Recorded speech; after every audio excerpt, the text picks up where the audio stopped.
Hello and welcome to today's video. My name is Mackenzie. This is my July wrap-up.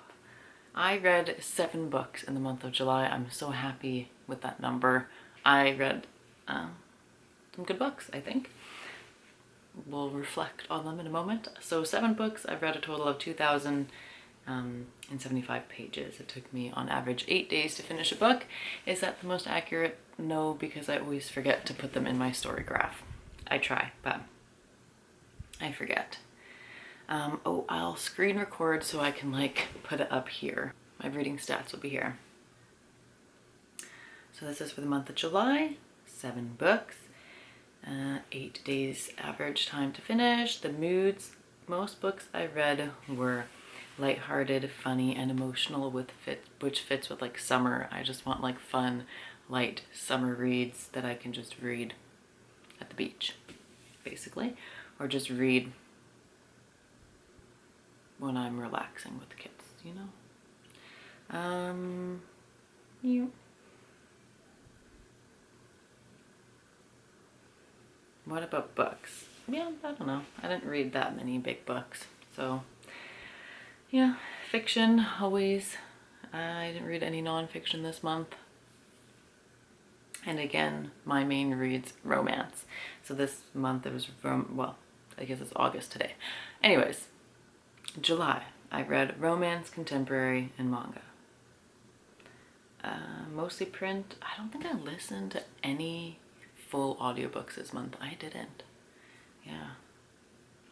There we go. Average rating, 3.71 stars. This pages in July thing is not very accurate because I don't update it as I read. So there we go. It's also 8 in the morning and I'm exhausted. If you're wondering why I look tired or sound tired, it's because I am tired. The kids all got up before 6 and it was a late night too. I'm so tired. Okay, so starting with the first book I finished in July is Crossed by Emily McIntyre. This is Never After. Hi, wow. I didn't realize I was calling you over for a cuddle. Don't lick my coffee. Don't knock that over with your big butt either. Okay. Oh my gosh, Zephyr. Ugh. Oh my god.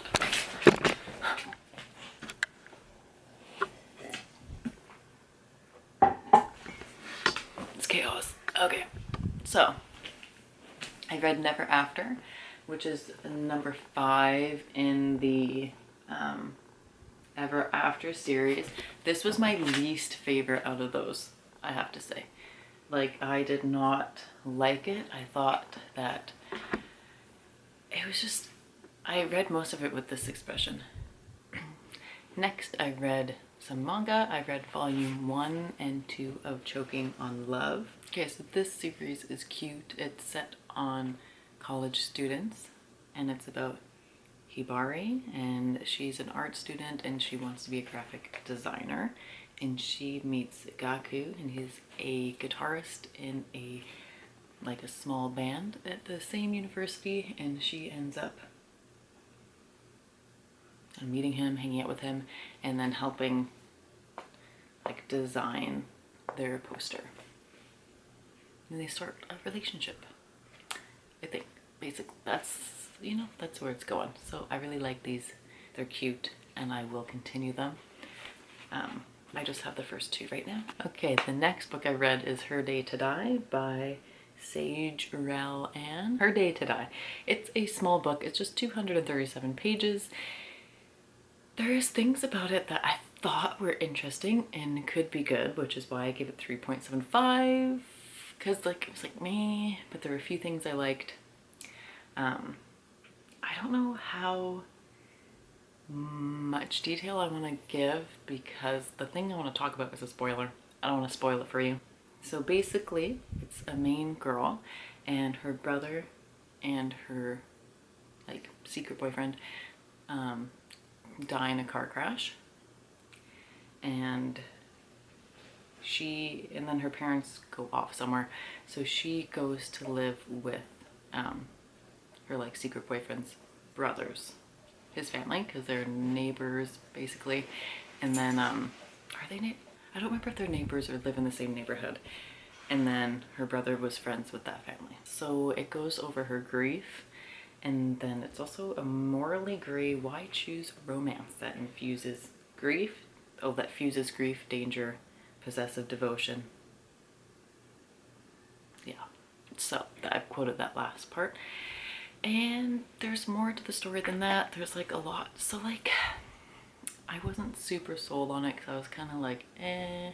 I thought the twists and turns were interesting and cool, but it wasn't my favorite book. Kind of conflicted about what I'd rate it. It Happened One Summer and Hook, Line, and Sinker by Tessa Bailey. This is the first and second book in the Bellinger Sisters. I think it's just a duology about the sisters.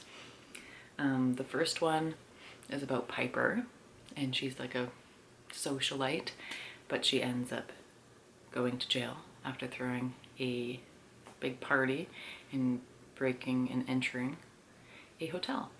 Anyways, her stepdad ships her off and to learn real life skills and how to survive in the world.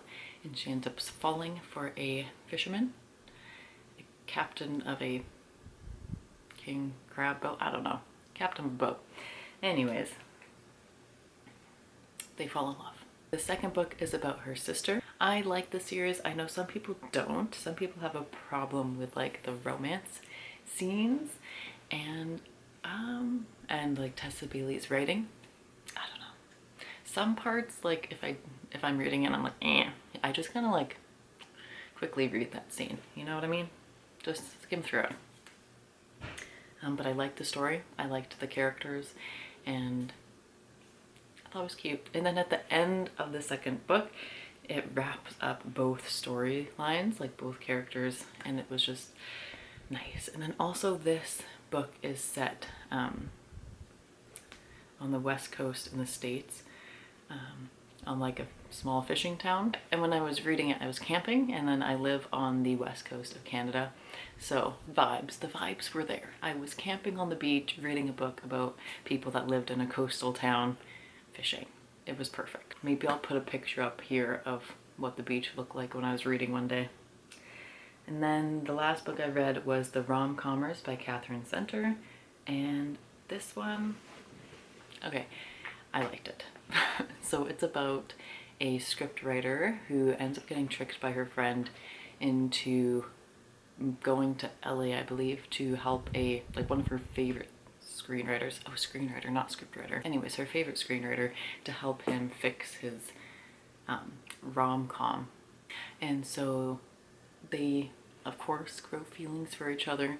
They work on the book, and everything turns out okay. But the story had ups and downs, and like I really liked the beginning. I kind of put the book down and kind of forgot about it. Then when I picked it back up, I almost cried at the end. My eyes got watery, which doesn't really happen often, but oh, the ending was really good. I really liked this book. I think I gave it 5 stars. I didn't even rate it. What the heck? Those are the 7 books I read in July. Now you might remember I was trying to do the Bookish First July bingo. I did not get a bingo. I was so close. I read an ebook. I read a book where characters go to the beach. I've read an author I've read before. A punny title, hook, line, sinker. But all the things I read are kind of just like scattered, and I didn't get a line, you know? So I'm really happy with reading 7 books. I'm happy with the books I read. I did not get a bingo, but I had a lot of fun reading. Yeah. So thanks for watching my July wrap up. If there's any books that you read in July that were really good, let me know in the comments. I'd love to hear, and I'll see you in the next video. Bye.